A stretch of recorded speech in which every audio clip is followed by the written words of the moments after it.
Toyota Hilux Vigo tahun 2012. Okey, meter ni ada masalah di bahagian minyak. Minyak dia, jarum tu tak turun habis kepada E. Bila E, dia akan keluar signal minyak dah habis lah. Tapi jarum tu stuck di satu bahagian, di level yang pertama tu.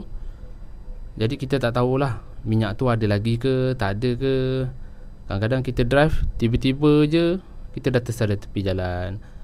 Pengalaman ni sama seperti sahabat kita ni. Ayah dia gunakan Hilux ni untuk pergi ke kebun.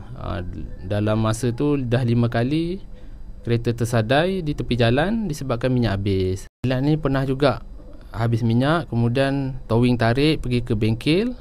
Bila sampai ke bengkel, pom mencet, rupanya minyak habis. Sahabat-sahabat boleh PM kita.